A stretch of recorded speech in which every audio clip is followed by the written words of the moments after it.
സഹോദരീ സഹോദരന്മാരെ, നിങ്ങൾ പ്രകടിപ്പിക്കുന്ന സ്നേഹവായ്പിനും ആവേശത്തിനും ആദ്യമായി നന്ദി പ്രകടിപ്പിക്കട്ടെ. കേരളത്തോടുള്ള കരുതലാണ് ഇതിനെല്ലാം ഇടയാക്കുന്നത് എന്നത് വ്യക്തമാണ്. ഇവിടെ പ്രസ്താവിച്ചതുപോലെ നമ്മുടെ സംസ്ഥാനത്ത് ഉള്ളൊരു പ്രത്യേകത, മലയാളി ലോകത്തിൻ്റെ എല്ലാ ഭാഗങ്ങളിലും ഇന്ന് വ്യാപിച്ചു കിടക്കുകയാണ്. അങ്ങനെയൊരു വിശ്വകേരളമായി മാറിയ അവസ്ഥയാണ്. ഇവിടെ സ്വാഗത പ്രസംഗത്തിൽ പ്രവാസികൾക്ക് ഒരു MLA വേണം എന്നൊരാവശ്യം ഉന്നയിച്ചല്ലോ. ആ കാര്യം പരിഗണിച്ചുകൊണ്ടാണ് MLA അല്ല, ഒരു സഭ തന്നെ പ്രവാസികൾക്ക് വേണ്ടി നാട് ഒരുക്കിയിട്ടുള്ളത്. കേരളത്തിലെ വളരെ ഫലപ്രദമായി പ്രവർത്തിക്കുന്ന ലോക കേരള സഭ അതിൻ്റെ ഘടന ലോകത്താകെയുള്ള മലയാളികളെ ഉൾക്കൊള്ളുന്നതാണ്. എല്ലാവരും പ്രാതിനിധ്യ സ്വഭാവത്തോടുകൂടി ലോകത്തെ പ്രതിനിധീകരിച്ച്, ലോകത്താകെയുള്ള മലയാളികളെ പ്രതിനിധീകരിച്ച് കേരള സഭ കാര്യങ്ങൾ ചർച്ച ചെയ്യുന്നു, തീരുമാനങ്ങൾ എടുക്കുന്നു. നമുക്കറിയാം, നേരത്തെ കേരള സഭ ഒന്നായി ഒരു സ്ഥലത്ത് സമ്മേളിക്കുന്ന നിലയായിരുന്നു ഉണ്ടായിരുന്നത്. പക്ഷെ ഒന്നാം കേരള സഭയിൽ തന്നെ നിർദ്ദേശങ്ങൾ വന്നു, ഇത്തരം ഒരു സഭ എന്നതിൽ നിന്ന് മാറി മേഖല തിരിച്ചുകൊണ്ടുള്ള സമ്മേളനങ്ങൾ നടക്കണം. അപ്പോൾ ഓരോ മേഖലയുടെയും പ്രശ്നങ്ങൾ പ്രത്യേകമായി ചർച്ച ചെയ്യാനാകും. അങ്ങനെയാണ് മേഖലാ സമ്മേളനങ്ങൾക്ക് തുടക്കം കുറിച്ചത്. ആദ്യത്തെ മേഖലാ സമ്മേളനം നടന്നത് ദുബായിലായിരുന്നു. ആ സമ്മേളനം കഴിഞ്ഞപ്പോൾ ലോകമാകെ കോവിഡ് മഹാമാരിയുടെ വ്യാപനം വന്നതിൻ്റെ ഫലമായി അതിന് തുടർച്ച വേണ്ട രീതിയിൽ ഉണ്ടായില്ല. അത് നമ്മുടെ വീഴ്ചയായി പറയാൻ കഴിയുന്നതല്ല. ലോകത്തിൻ്റെ സാഹചര്യം അങ്ങനെയായി, കോവിഡ് മഹാമാരി കാരണം. പക്ഷേ കോവിഡ് മഹാമാരി ശമിച്ചതോടുകൂടി അതിൽ നിന്നും മുക്തമായ അന്തരീക്ഷത്തിൽ ലണ്ടനിൽ വെച്ച് രണ്ടാമത്തെ മേഖലാ സമ്മേളനം നടന്നു. ആ മേഖലാ സമ്മേളനത്തിൽ യൂറോപ്പിലെയും UK-യിലെയും പ്രതിനിധികളായിരുന്നു പ്രധാനമായും പങ്കെടുത്തത്. ഇത് മൂന്നാമത്തെ മേഖലാ സമ്മേളനമാണ്. അമേരിക്കൻ മലയാളികളാണ് പ്രധാനമായും ഇതിൽ പങ്കെടുത്തത്. ഈ 2 ദിവസം വളരെ ഫലപ്രദമായ ചർച്ചകളാണ് ഇതിൻ്റെ ഭാഗമായി ഇവിടെ നടന്നത്. അതിൽ കേരളത്തെക്കുറിച്ചുള്ള കരുതൽ, കേരളം എങ്ങനെ ഇന്നത്തെ കാലത്തിനനുസൃതമായി മുന്നേറണം എന്നതിനെക്കുറിച്ചുള്ള അഭിവാഞ്ച, ഇതെല്ലാം പ്രകടമായിരുന്നു. വളരെ വിജയകരമായ രീതിയിലാണ് കേരള സഭയുടെ മേഖലാ സമ്മേളനം സമാപിച്ചത്. എല്ലാവർക്കും ആവേശവും ശുഭപ്രതീക്ഷയും പകരും വിധത്തിൽ സമാപനം നടന്നിരിക്കുകയാണ്. ഇപ്പോൾ അതിൻ്റെ സമാപനമായുള്ള പൊതുസമ്മേളനമാണ് ഇന്നിവിടെ നടക്കുന്നത്. നിങ്ങൾ വലിയ തോതിലാണ് ഈ സമ്മേളനം വിജയിപ്പിക്കുന്നതിൽ പങ്കുവഹിച്ചിട്ടുള്ളത് എന്ന് കാണുന്നു. ആ കാര്യത്തിൽ ഇതിൻ്റെ സംഘാടകർ, ഇതുമായി ബന്ധപ്പെട്ട് പ്രവർത്തിച്ച ഓരോ ആളെയും പ്രത്യേകമായി തന്നെ എടുത്ത് അഭിനന്ദിക്കേണ്ടതായിട്ടുണ്ട്. അതിൽ നമ്മുടെ നാട് അങ്ങേയറ്റം സന്തോഷിക്കുകയാണ്. ആ സന്തോഷം നാടിനു വേണ്ടി ആദ്യമായും ഞാൻ പങ്കുവെക്കട്ടെ.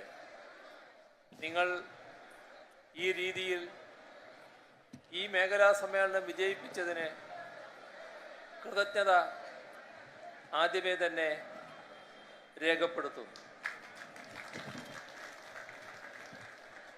കേരളത്തെക്കുറിച്ച് ഒരുപാട് കരുതലുള്ളവരാണ് നിങ്ങളെല്ലാവരും. ഈ പ്രശസ്തമായ സ്ഥലത്ത് നിന്ന് സംസാരിക്കുമ്പോൾ നമ്മുടെ നാടിൻ്റെ പ്രത്യേകതകൾ അത് വിശദമായി തന്നെ പറയേണ്ടതായിട്ടുണ്ട് എന്നാണ് തോന്നുന്നത്. അതുകൊണ്ട് ഇവിടെ കൂടിയ മലയാളികളല്ലാത്തവർക്കും കാര്യങ്ങൾ മനസ്സിലാകുന്നതിന് വേണ്ടി ചില ഭാഗങ്ങൾ ഇംഗ്ലീഷിൽ കൂടി പറയാമെന്നാണ് തോന്നുന്നത്. We are gathered here at a time when our government in Kerala has just completed its 7th successive year in office. Since 2016, our government has been making a qualitative difference in governance by delivering what we have promised to the people of Kerala. ഇവിടെ 2016 മുൻപ് കേരളത്തിൽ വന്ന നിങ്ങൾക്കെല്ലാവർക്കും കേരളീയരുടെ പൊതുവികാരം ഉൾക്കൊള്ളാൻ കഴിഞ്ഞിട്ടുണ്ടായിരിക്കും.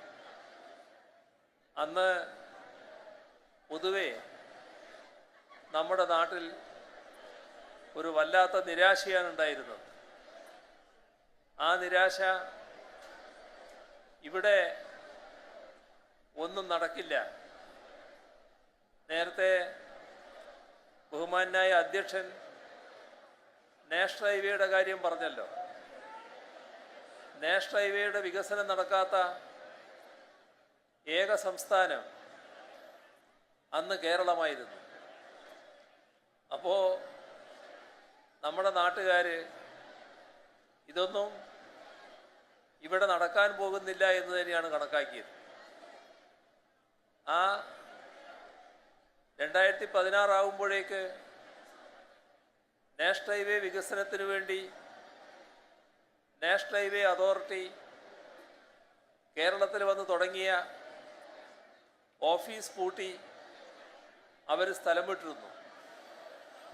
ഇനി ഇവിടെ അതൊന്നും നടക്കില്ല എന്ന ധാരണയോടുകൂടി ഇത് നാഷണൽ ഹൈവേ അതോറിറ്റിയുടെ കാര്യം മാത്രമല്ല, ഗെയിൽ പൈപ്പ് ലൈൻ അതിൻ്റെ ഭാഗമായി പൈപ്പിടാനുള്ള ഒരു പ്രവർത്തനവും കേരളത്തിൽ നടന്നില്ല.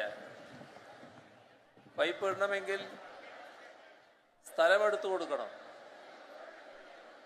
അതിന് ഗെയിലുകാരെ അതിനുവേണ്ടി അവിടെ വന്ന് ഓഫീസ് തുടങ്ങി. പക്ഷേ ഇവിടെയൊന്നും നടക്കില്ല എന്ന ധാരണയോടെ ഓഫീസ് പൂട്ടി അവർ സ്ഥലം വിട്ടു. ഇതിനെപ്പോലെ തന്നെ പ്രധാനമായ ഒരു കാര്യമാണ് കൂടംകുളത്ത് നിന്ന് ഉൽപ്പാദിപ്പിക്കുന്ന വൈദ്യുതി ഒരു വിഹിതം നമുക്കും അവകാശപ്പെട്ടതാണ്. ആ വൈദ്യുതി കൊണ്ടുവരാൻ പവർ ലൈൻ വേണം. അതിനൊരു പവർ ഹൈവേ നിർമ്മിക്കേണ്ടതുണ്ട്.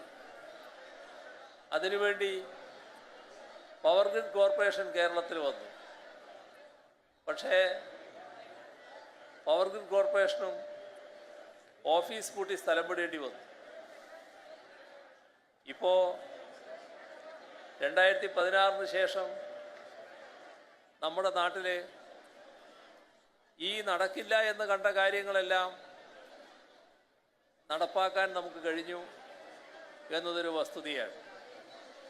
നാഷണൽ ഹൈവേയുടെ കാര്യം ഇവിടെ പറഞ്ഞു. ഗെയിൽ പൈപ്പ് ലൈനിലൂടെ ഇപ്പോൾ അത് പൂർത്തിയായി, ഗ്യാസ് പ്രവഹിച്ചുകൊണ്ടിരിക്കുകയാണ്.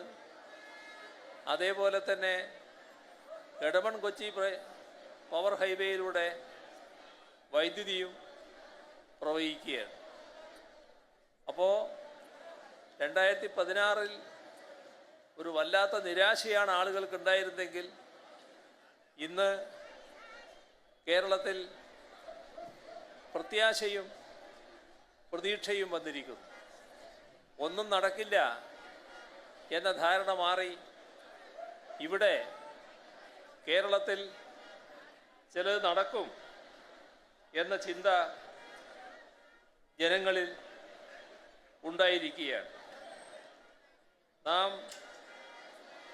കാണേണ്ടത്, just like we did over the last 6 years, this year too we released our annual progress report. It evaluates our performance in comparison with our promises in the election manifesto. We have placed it before the people of Kerala so that they can judge for themselves whether we have walked the talk or not. We are presenting a governance model rooted in transparency and accountability, reaffirming our commitment to the people and upholding their right to know something you cannot see elsewhere. ഇത് ഏതെങ്കിലും തരത്തിലൊരു മേനി പറച്ചിലല്ല. ജനങ്ങളോട് സാധാരണ തെരഞ്ഞെടുപ്പിൽ ചില വാഗ്ദാനങ്ങൾ നൽകും. പക്ഷേ പലരും ആ വാഗ്ദാനങ്ങൾ അപ്പോഴേ തന്നെ മറന്നു കളയലാണ്.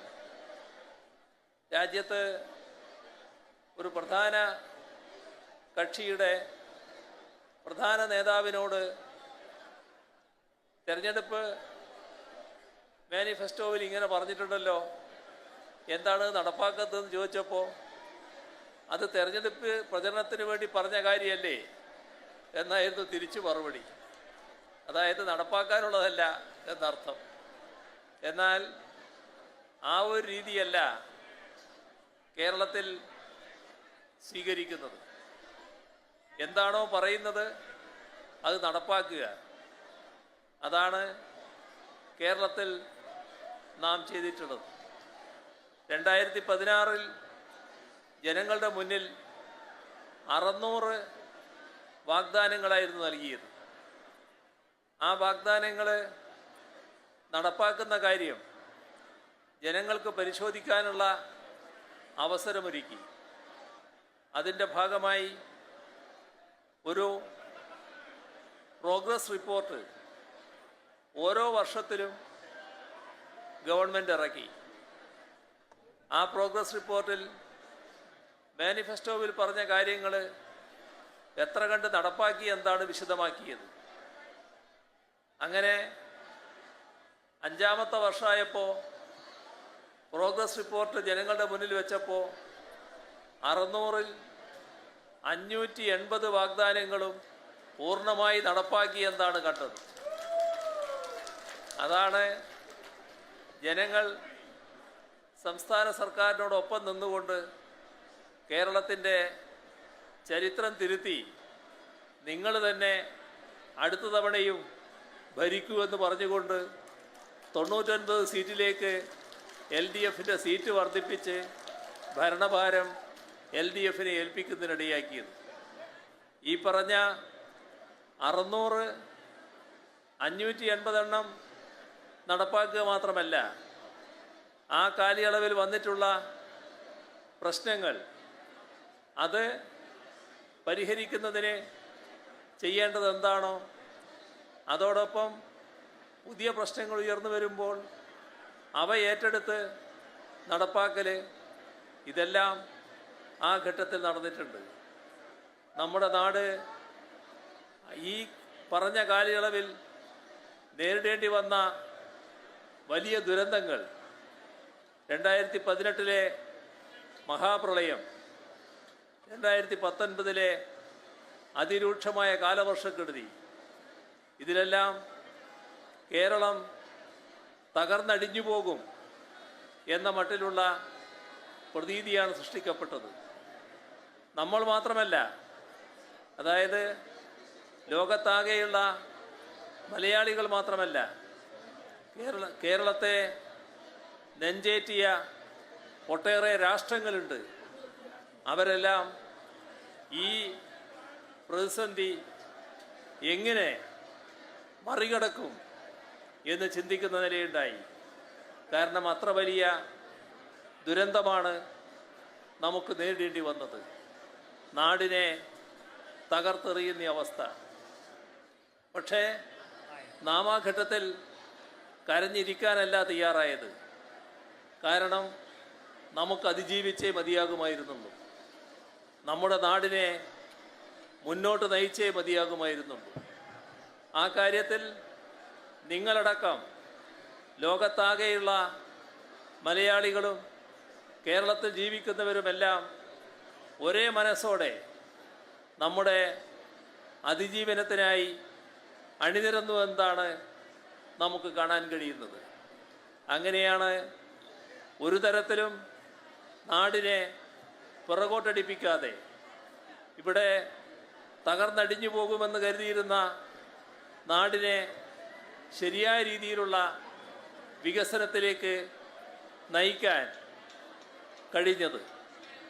അതും ജനങ്ങൾ അംഗീകരിച്ച ഒരു കാര്യമായി നമുക്ക് കാണാൻ സാധിക്കും.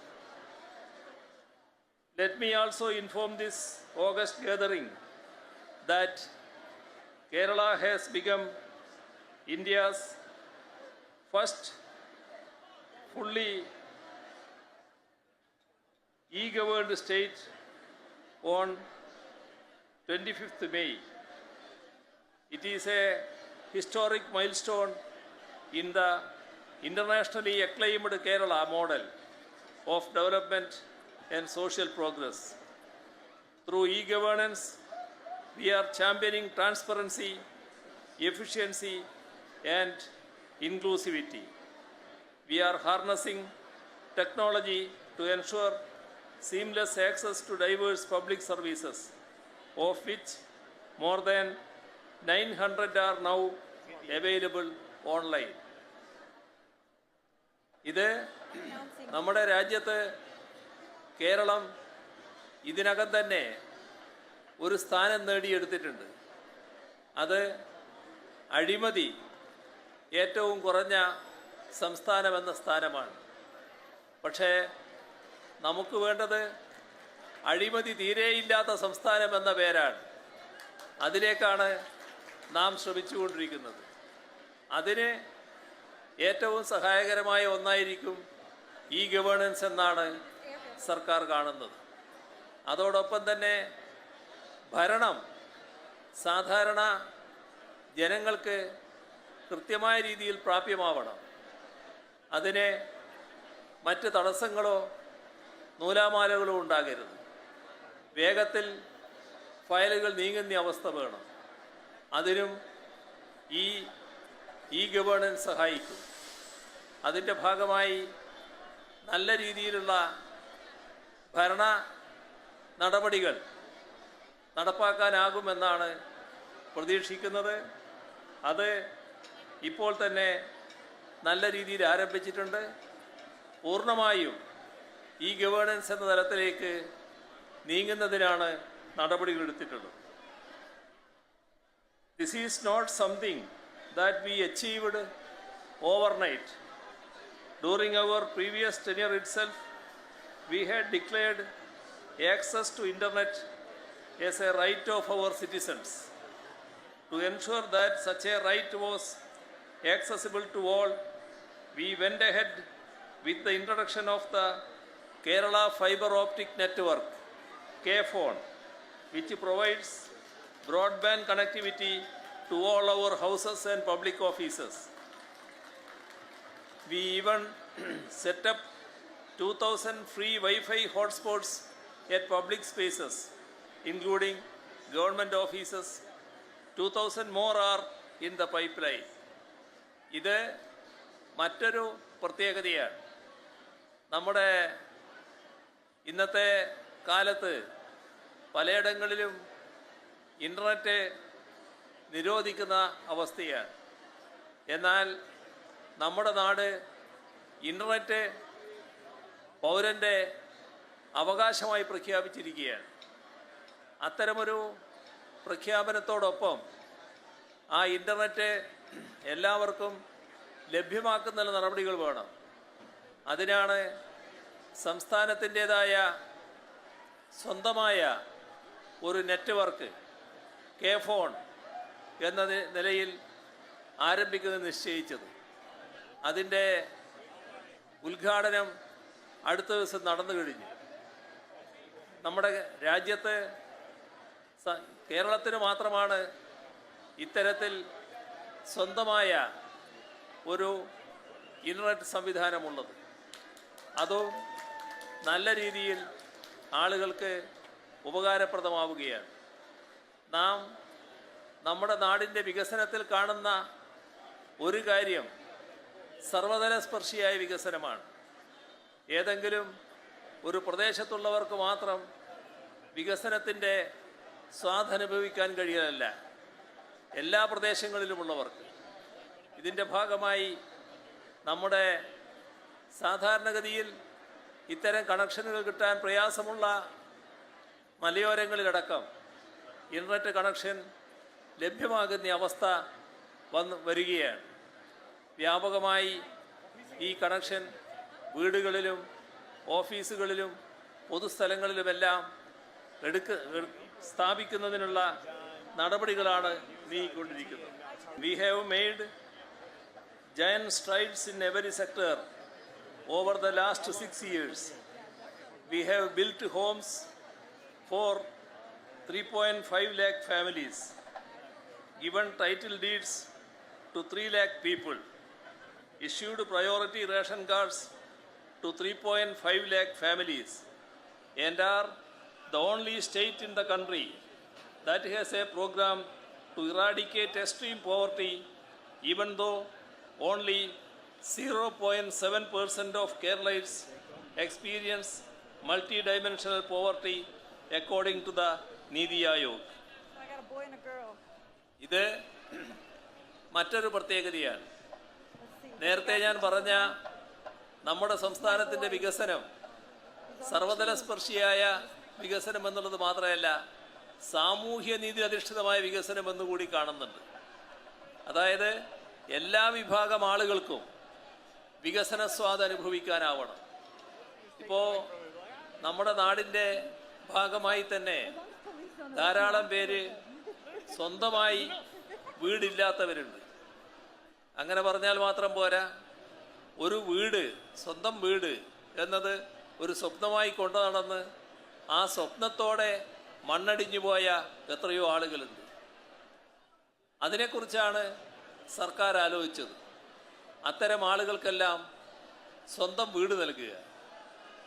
അങ്ങനെ ഇപ്പോൾ 3,50,000 എന്നാണ് ഞാൻ നേരത്തെ പറഞ്ഞത്. കൃത്യമായി പറഞ്ഞാൽ 3,70,000-ഓളം വീടുകളാണ് ഇവിടെ പൂർത്തിയായിട്ടുള്ളത്. അതിനോടൊപ്പം കഴിഞ്ഞ ദിവസം അതിൻ്റെ ഉദ്ഘാടനം നടക്കുമ്പോൾ അന്ന് നല്ല രീതിയിൽ ചില കണക്കുകൾ പുറത്തു വരികയുണ്ടായി.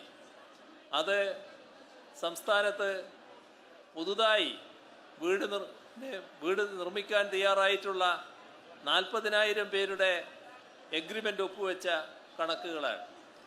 പുതിയ വീടുകൾ നിർമ്മാണം നടന്നുകൊണ്ടിരിക്കുന്നു. ഇത്തരത്തിൽ ലക്ഷക്കണക്കിന് ആളുകൾ വീടില്ലാത്തവർ വീട് സ്വന്തമായി നിർമ്മിച്ചു നൽകുന്ന നടപടികൾ ഒരു ഭാഗത്ത് നടക്കുന്നു. അതോടൊപ്പം കാലാകാലമായി ഭൂമിക്ക് വേണ്ടി ആഗ്രഹിച്ചു നിൽക്കുന്ന ആളുകൾ അവരുടെ പട്ടയം ലഭ്യമാക്കൽ, അത്തരം പട്ടയങ്ങൾ ഈ 7 വർഷ കാലയളവിനുള്ളിൽ 3 ലക്ഷം ആളുകൾക്കാണ് പട്ടയം നൽകിയത്. 3 ലക്ഷം വ്യക്തികളല്ലത്, 3 ലക്ഷം കുടുംബങ്ങൾക്കാണ് ഭൂമി കിട്ടുന്നത്. ഇതൊക്കെ സമൂഹത്തിലുണ്ടാക്കുന്ന വലിയ മാറ്റമുണ്ട്. അതോടൊപ്പം ഏറ്റവും പ്രധാനപ്പെട്ട ഒരു കാര്യമാണ്, നമ്മുടെ സമൂഹത്തിൽ അതിദരിദ്രരായ ആളുകളുണ്ട്. ആ അതിദരിദ്രാവസ്ഥയിൽ നിന്ന് അവരെ മോചിപ്പിക്കാൻ സ്വീകരിച്ച നടപടികൾ അത് കൃത്യമായി കണക്കെടുത്തപ്പോൾ 64,006 കുടുംബങ്ങളാണുള്ളത്. ആ 64,006 കുടുംബങ്ങളെ എങ്ങനെ ഈ പരമദരിദ്രാവസ്ഥയിൽ നിന്ന് മോചിപ്പിക്കാം എന്ന് ഗവൺമെൻറ് ആലോചിക്കുക, തദ്ദേശഭരണ സ്ഥാപനങ്ങൾ അതുമായി ബന്ധപ്പെട്ട നടപടികൾ സ്വീകരിക്കുക. ഇത് 2023 2025 നവംബർ 1 നമ്മുടെ സംസ്ഥാനത്തെ ഈ പറഞ്ഞ 64,006 കുടുംബങ്ങളെയും പരമദരിദ്രാവസ്ഥയിൽ നിന്ന് മോചിപ്പിച്ച് പരമദരിദ്രരില്ലാത്തൊരു നാടാക്കി കേരളത്തെ മാറ്റാനുള്ള നടപടികളാണ് കേരളം സ്വീകരിച്ചു വരുന്നത്. ആ കാര്യത്തിൽ നിങ്ങൾക്കും വലിയ തോതിൽ സഹായിക്കാവുന്നതാണ് എന്നുകൂടി ഞാനിവിടെ പറഞ്ഞു വെക്കട്ടെ. We have made close to 207,000 appointments through the Kerala PSC and created around 30,000 new posts in government services. At rupees 1,600 per month, our welfare pensions are the highest in the country. Around 63 lakh people currently benefit from this. We provide health insurance to 43 lakh families and 30 lakh people who are government servants, including retired personnel and their dependents, benefit from our Medisub scheme. There is no parallel to any of this anywhere else in India. ഇത് മറ്റൊരു ഭാഗമാണ്. നമ്മുടെ സംസ്ഥാനത്ത് 2016 ഞാൻ വീണ്ടും തിരിച്ചു പോവുകയാണ്. അന്ന് സാമൂഹ്യക്ഷേമ പെൻഷൻ 600 രൂപയായിരുന്നു നൽകേണ്ടിയിരുന്നത്.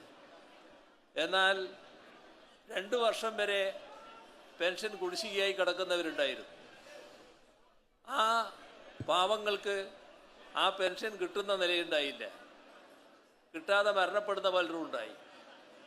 ഏതായാലും 2016 സംസ്ഥാന ഗവൺമെൻറ് അധികാരത്തിൽ വന്നപ്പോൾ ഞങ്ങൾ ആദ്യം തീരുമാനിച്ചത് ആ പെൻഷൻ തുക കുടിശ്ശിക മുഴുവൻ കൊടുത്തു തീർക്കുക എന്നാണ്. അങ്ങനെ പെൻഷൻ മുഴുവൻ കുടിശ്ശികയും കൊടുത്തു തീർക്കും. അതിനുശേഷം ഓരോ ഘട്ടത്തിലായി വർധനവ് തുടങ്ങി. 600-ൽ നിന്ന് 1,600-ലെത്തി നിൽക്കുകയാണ് ഇപ്പോൾ. 1,600 രൂപയാണ് പെൻഷൻ. ആ 1,600 രൂപ പെൻഷൻ 63 ലക്ഷം ആളുകൾക്ക് കൃത്യമായി ലഭിക്കുകയാണ്. ഇതിവിടെ നിൽക്കില്ല, ഇനിയും കാലാനുസൃതമായ വർധനവ് അതിനകത്ത് വേണ്ടിവരുമെന്ന് തന്നെയാണ് സർക്കാർ കാണുന്നത്. We have set up India's first super fab lab, India's first digital university, India's first graphene center, and India's first water metro. the foundation stone has been laid for India's first digital science park. We have the best startup ecosystem in the country. Our Year of Enterprise scheme, which set up close to 1,40,000 enterprises, provided close to 3 lakh employments and secured around rupees 8,500 crore of investments, has been hailed as the best practice. ഇത് കേരളത്തിൻ്റെ മറ്റൊരു മാറുന്ന മുഖമാണ്.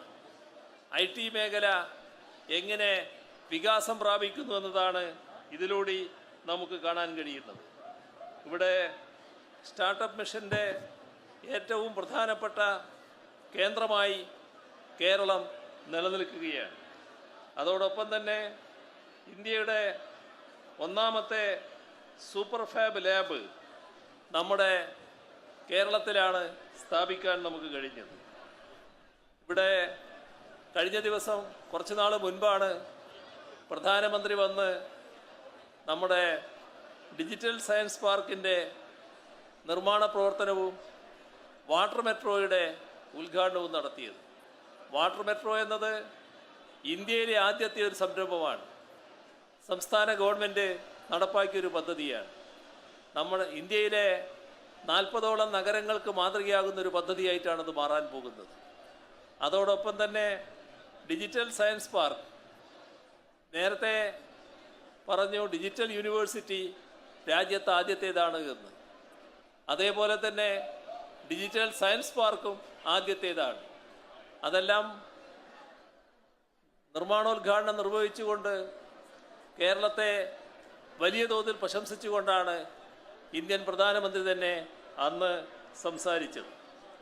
അതോടൊപ്പം കേരളത്തിൻ്റെ വ്യാവസായിക സൗഹൃദ അന്തരീക്ഷം വല്ലാതെ വർദ്ധിച്ചിരിക്കുന്നു എന്നാണ് കാണാൻ നമുക്ക് കഴിയുക. 1,00,000 സംരംഭങ്ങൾ തുടങ്ങാൻ തീരുമാനിച്ചിട്ട് ഒരു വർഷം കൊണ്ട് 1,40,000 സംരംഭങ്ങളിലേക്ക് എത്തുന്ന നിലയുണ്ടായി. അത് കേരളത്തിൻ്റെ പുതിയ മാറ്റമാണ് കാണിക്കുന്നത്. അതേപോലെ തന്നെ IT മേഖലയിൽ പുതിയ ഒട്ടേറെ സ്ഥാപനങ്ങൾ കേരളത്തിൽ വരാൻ സന്നദ്ധമാകുന്നു. ഇത് നമ്മുടെ നാടിൻ്റെ തൊഴിലില്ലായ്മ വലിയ തോതിൽ കുറക്കുന്നതിനിടയാക്കുന്നു എന്നതും ഈ കൂട്ടത്തിൽ നാം കാണേണ്ടതായിട്ടുണ്ട്. നേരത്തെ 2016 12% തൊഴിലില്ലായ്മ നിരക്ക്. എന്നാൽ ഇപ്പോൾ അത് 5% കുറച്ചു കൊണ്ടുവരാൻ കേരളത്തിന് കഴിഞ്ഞിരിക്കുന്നു എന്നതും നാം കാണേണ്ടതായിട്ടുണ്ട്. Apart from being the only state to have declared internet access as a people's right, we are the only state that has provided electricity to every household. Development of national highways and national waterways is nearing completion. Hill Highway and Coastal Highway are being built at a cost of rupees 3,500 crores and rupees 6,500 crores respectively. Rupees 3,800 crores has been invested for the modernization of public schools.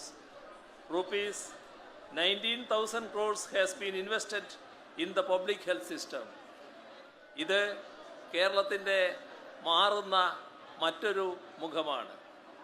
നമ്മുടെ നാട് ഏത് തരത്തിൽ മാറുന്നു എന്നാണ് ഇതിലൂടെ വ്യക്തമാക്കുന്നത്. ഇതിൽ പറഞ്ഞ 2 കാര്യം നിങ്ങൾ ശ്രദ്ധിച്ചിട്ടുണ്ടാവും. കേരളത്തിൻ്റെ തീരദേശത്തുകൂടെ ഒരു കോസ്റ്റൽ ഹൈവേ പോകുന്നു, മലയോരത്തുകൂടെ ഒരു മലയോര ഹൈവേ പോകുന്നു. അതിൽ മലയോര ഹൈവേക്ക്, തീരദേശ ഹൈവേക്ക് നമ്മുടെ സംസ്ഥാനത്ത് വേണ്ടി വരുന്നത് 3,500 കോടിയാണ്. 6,500 കോടിയാണ്. 3,500 കോടി മറ്റേ ഹൈവേക്ക്. എല്ലാം 10,000 കോടി രൂപ അത് നമ്മുടെ സംസ്ഥാനം ചെലവിട്ടാണ് ആ റോഡ് നിർമ്മിക്കാൻ പോകുന്നത്. അപ്പോൾ ഒരു ഭാഗത്ത് തീരദേശ ഹൈവേ, മറ്റൊരു ഭാഗത്ത് മലയോര ഹൈവേ, അതോടൊപ്പം കേരളത്തിലെ നാഷണൽ ഹൈവേ യാഥാർത്ഥ്യമാകുന്നു. മറ്റ് റോഡുകളെല്ലാം നല്ല നിലയിൽ ഗതാഗത യോഗ്യമാക്കാൻ നമുക്ക് കഴിഞ്ഞിരിക്കുന്നു. ഇപ്പോൾ യാത്രക്ക് വലിയ തോതിലുള്ള തടസ്സങ്ങളില്ല എന്നത് എല്ലാവരും സമ്മതിക്കുന്ന കാര്യമാണ്. നേരത്തെ നിങ്ങൾ തന്നെ അറിഞ്ഞിട്ടുണ്ടാവും, നമ്മുടെ നാട്ടിലൊരു അരിക്കൊമ്പനുണ്ടായല്ലോ. ആ അരിക്കൊമ്പനെ പിടിച്ചു പോകുമ്പോൾ മലയോരത്തെ റോഡിൻ്റെ ഭംഗി കണ്ടിട്ട് ആളുകളെല്ലാം വല്ലാതെ പ്രശംസിക്കുന്ന അവസ്ഥയാണ് ഉണ്ടായത്. അതൊരു ഭാഗം. ഇവിടെ പൊതുവിദ്യാഭ്യാസ മേഖലയുടെ ശാക്തീകരണത്തിനാണ് 3800 കോടി ചെലവഴിച്ചത്. അതേപോലെ തന്നെ ആരോഗ്യരംഗത്ത് 19,000 കോടി. ആരോഗ്യരംഗം, നിങ്ങൾ കോവിഡ് വന്നപ്പോൾ കേരളത്തിൻ്റെ പ്രത്യേകതയെക്കുറിച്ച് കേരളീയരല്ലാത്തവരടക്കം മനസ്സിലാക്കിയ കാര്യമാണ്. കോവിഡിൻ്റെ മുന്നിൽ ലോകത്തെ അതിസമ്പന്ന രാഷ്ട്രങ്ങൾ പോലും മുട്ടുകുത്തിപ്പോയി. എന്നാൽ കോവിഡിൻ്റെ ഏറ്റവും മൂർധന്യ ദശയിൽ പോലും കേരളം ഒരുക്കിയ സൗകര്യങ്ങളുടെ മേലെ കോവിഡിന് കടന്നു പോകാനായില്ല. എന്ന് പറഞ്ഞാൽ കോവിഡിൻ്റെ മൂർധന്യ ദശയിലും നമ്മുടെ ആശുപത്രികളിൽ സാധാരണ ബെഡ് ഒഴിവുണ്ടായിരുന്നു, ഓക്സിജൻ ബെഡുകൾ ഒഴിവുണ്ടായിരുന്നു, ICU ബെഡുകൾ ഒഴിവുണ്ടായിരുന്നു, വെന്റിലേറ്ററുകൾ ഒഴിവുണ്ടായിരുന്നു. അതായിരുന്നു കേരളം. മറ്റ് പലയിടത്തെ അനുഭവം നിങ്ങൾക്കറിയാം. ഞാൻ ഒന്നിനെക്കുറിച്ചും ഇപ്പോൾ പരാമർശിക്കുന്നില്ല. എന്നാൽ ഇതിൽ നിന്നെല്ലാം വ്യത്യസ്തമായൊരു നാടായി കേരളം നിന്നു. എന്തുകൊണ്ടാണത് കഴിഞ്ഞത്? നേരത്തെ തന്നെ ആരോഗ്യമേഖലയിൽ ഈ ആരോഗ്യമേഖലയുടെ ശാക്തീകരണത്തിന് വേണ്ടിയുള്ള പണം ചെലവിട്ടിരുന്നു. അതിൻ്റെ ഭാഗമായി പ്രാഥമിക ആരോഗ്യ കേന്ദ്രങ്ങൾ കുടുംബാരോഗ്യ കേന്ദ്രങ്ങളാക്കി മാറ്റി. വലിയ മാറ്റങ്ങളാണ് അതിലൂടെ ഉണ്ടായത്. നാടാകെ ആരോഗ്യരംഗം ശക്തമായി എന്താണ് വസ്തുത. അതിൻ്റേതായ മാറ്റം നമുക്കവിടെ അനുഭവിക്കാൻ കഴിഞ്ഞിട്ടുണ്ട്. അതോടൊപ്പം താലൂക്ക് ആശുപത്രി മുതൽ മെഡിക്കൽ കോളേജ് ആശുപത്രി വരെയുള്ളവിടത്ത് ആവശ്യമായ സൂപ്പർ സ്പെഷ്യാലിറ്റി സൗകര്യങ്ങൾ ഏർപ്പെടുന്നുണ്ടായിരുന്നു. ഇതൊന്നും കോവിഡ് വരുമെന്ന് കണ്ടിട്ടല്ല, നാട്ടിലുള്ള എല്ലാവർക്കും ചികിത്സാ സൗകര്യം ലഭ്യമാകണമെന്ന സർക്കാരിൻ്റെ നിലപാടിൻ്റെ ഭാഗമായിട്ടാണ്. അതാണ് കോവിഡ് വന്നപ്പോൾ നമുക്ക് ഉപകരിച്ചത്. In 2016, when our LDF government came to office, Kerala's unemployment rate was 12%. We have brought it down to 5%. Kerala's GSDP was rupees 5,61,994 crores in 2015-16. It has grown to rupees 10,17,873 crore in 22-23. It is a phenomenal growth of 81% in 7 years. Our per capita income has risen from rupees 1,48,133 to rupees 2,28,767 over the last 7 years. In this regard too, we have seen a spectacular growth of 54%. ഇത് കേരളത്തിൻ്റെ വളർച്ചയെ കാണിക്കുന്ന ഭാഗമാണ്. ഞാൻ വിശദമാക്കേണ്ടതില്ല, കൃത്യമായി നിങ്ങൾക്ക് മനസ്സിലാക്കാൻ കഴിഞ്ഞ കാര്യമാണ്. Kerala has achieved this tremendous growth across sectors despite facing an array of challenges like Oki, Nipah, the unprecedented floods of 2018, the monsoon calamity of 2019, and the COVID-19 pandemic, which essentially brought even the global economy to a standstill. The fact that we have overcome all this effectively is a testament to Kerala's resilience. നാം കാണേണ്ടത്, ഇത്തരത്തിൽ പ്രകൃതി ദുരന്തങ്ങളൊക്കെ ഉണ്ടായപ്പോൾ നാം കേരളത്തിൻ്റെ പുനർനിർമ്മാണത്തിനാണ് ശ്രദ്ധിച്ചത്. ആ പുനർനിർമ്മാണം നടക്കുമ്പോൾ പഴയത് പുനഃസ്ഥാപിക്കലല്ല, ഇനിയൊരു ദുരന്തമുണ്ടായാൽ അതിന് തകർക്കാനാവാത്ത വിധത്തിലുള്ള നിർമ്മാണത്തിലേക്കാണ് നാം കടന്നത്. അതിൻ്റെതായ പ്രത്യേകതയും നാം അനുഭവിച്ചു കഴിഞ്ഞിട്ടുണ്ട്. Kerala tells a remarkable tale of social harmony, equitable growth and progressive values. With its unique model of inclusive development, Kerala has emerged as an exemplar of people-centric progress. Compassion and social justice drive our policies that empower marginalized communities and foster equal opportunities for all. Kerala shines as a beacon of progressive ideals where every voice matters and the spirit of unity paves the way for a brighter future. While achieving these gains, we were also addressing certain grey areas which require focused attention. Following it, Kerala formulated an action plan which resulted in Kerala achieving the prime position in the National Food Safety Index. We are the most literate state. Our infant and maternal mortality rates are at par with developed countries. Our government schools and hospitals have been adjudged as the best in the country by several agencies, including the Niti Aayog. We have the best law and order situation, and so on. All this has been made possible because communal harmony and peaceful coexistence are always ensured. That is why there has not been even a single instance of communal violence in Kerala over the last several years. ഇത് നമ്മുടെ നാടിൻ്റെ മറ്റൊരു പ്രത്യേകതയാണ്. ഈ പ്രത്യേകത നേടാൻ കഴിയുന്നത് വർഗീയതയോട് വിട്ടുവീഴ്ചയില്ലാത്ത സമീപനം സ്വീകരിക്കുന്നതുകൊണ്ടാണ്. വർഗീയതയുമായി സമരസപ്പെടുന്ന ഏർപ്പാടില്ല. ഏത് വർഗീയതയായാലും അതിനെ ശക്തമായി നേരിടുക എന്നതാണ് കേരളം സ്വീകരിക്കുന്ന നിലപാട്. അതുകൊണ്ടാണ് ഈ പറയുന്ന തരത്തിലുള്ള പ്രത്യേകത നമുക്ക് നിലനിർത്താൻ കഴിയുന്നത്.